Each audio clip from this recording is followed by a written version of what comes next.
Okay. Side ka nga, brother. Ang liit ng waistline niya. Talikod. Piga nga, piga yung likod. Ilan kaya waistline na ito?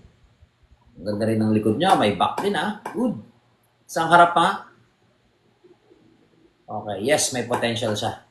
Okay, bro, ilang months ka na nag-workout? 2 years and 3 months, coach. 2 years and 3 months.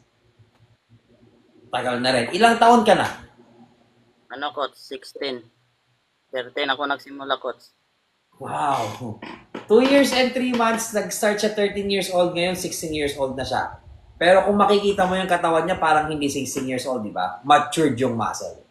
Okay, very good. So, anong current goal mo ngayon, bro? Gusto ko coach? 60, 60 plus.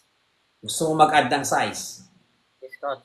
Very good. Okay, yun yung perfect approach sa nakikita kong composition ng katawan mo. So, kamusta ang kain mo, brother? 2 beses lang, coach, sa isang araw. O bakit naman? Ba't 2 beses lang sa isang araw ka kumain? Minsan, walang, coach, pambili ng ulam, coach. Okay. Financial. Okay, sige.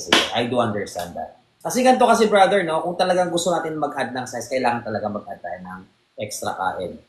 So, nag-aaral ka pa ba, bro?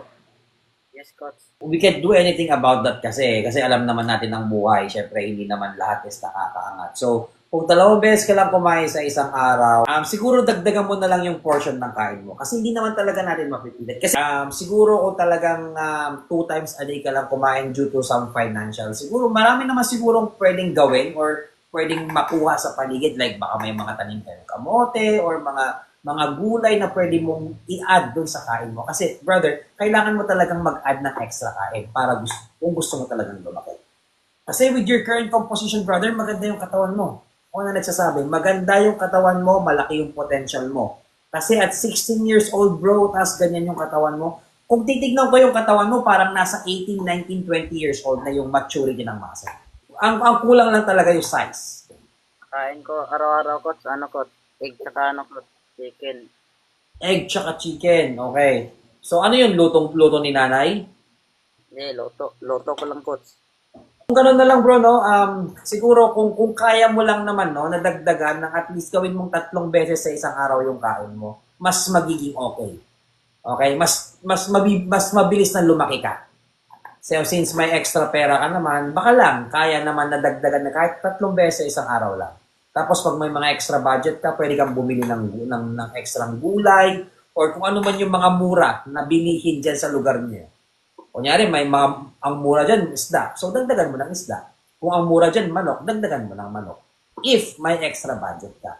But of course, since estudyante ka pa, focus pa rin tayo sa pag-aaral natin. Huwag na huwag natin kakalimutan or pababayaan yung pag-aaral natin. Kasi bro, once na nakatapos ka ng pag-aaral, nakahanap ka ng magandang trabaho, basic na lang ang lahat na yan. Magiging basic na lang sa yung pagbili ng chicken, magiging basic na lang sa yung pagpasok sa gym, sa magandang gym, basic na lang sa yung pagbili ng mga supplement. So again, focus pa rin tayo sa pag-aaral natin. Even sabihin natin pinapasok na rin ang fitness. So yun na nga, brother, as early as now, 16 years old ka, so enjoyin mo lang kung ano yung ginagawa mo, kung ano man yung hinahain ni nanay, kung ano man yung binibili mong pagkain, enjoyin mo lang, huwag ka muna magpa-stress. So, ang main goal natin ngayon is kailangan mong mag-add ng size. Kailangan mong mag-add ng weight. Paano? Dagdagan mo yung kain mo if there's a chance. Kasi gaya nga ng sabi ko, hindi naman natin mapipilit kung wala talaga. Nagka-calisthenics rin ako, coach. Nagka-calisthenics ka lang. So, pinagmimix mo yung calisthenics tsaka bodybuilding at pag-gym. Okay. Sige. So, if that's the case, bro, wala namang problema yan. Mix of bodybuilding and calisthenics. Pero yun nga, wala na akong question about your activity eh. Ang medyo question ko lang is yung pasok ng calories or pasok ng pagkain. Doon siguro tayo magbigay ng extra effort ko. Kasi 2 beses ka lang kumain sa maghapon, bro, hindi talaga sapat yun. Kulang na kulang yun, lalo na kung gusto natin mag-add ng size or magpalaki. So baka may mga katanungan ka pa, brother? Palagi ako mag-upper chest, coach. Hindi pa rin lumalaki, coach. Ano ba yung workout na ginagawa mo sa upper chest? Incline? Sa gym ba? Sa gym ba yan or dyan sa bahay nyo? Sa gym and sa bahay, coach. Pag-uwi ko sa bahay, ay pag-uwi ko sa galing sa gym, mag-workout rin ako dito sa bahay, coach. Doble. Ay, hindi yun advisable, bro. Once na nakapag-workout ka na sa gym, pag uwi mo ng bahay, mag-relax ka na, mag-rest ka na.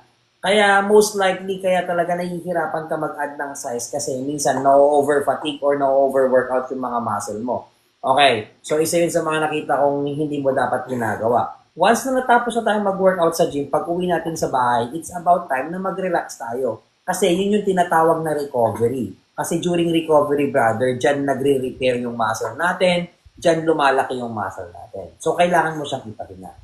Sa upper chest, any incline movement, yung nakataas na ganon, yun yung pwede mong gawin. Any incline movement, barbell press, a dumbbell press, incline flies. So, yun yung mga pwede mong gawin para ma-hit mo yung upper part ng chest.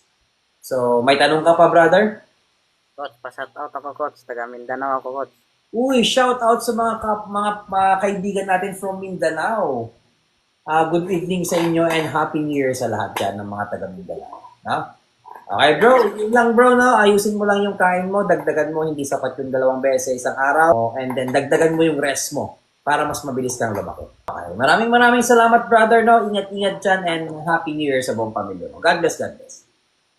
Thank you.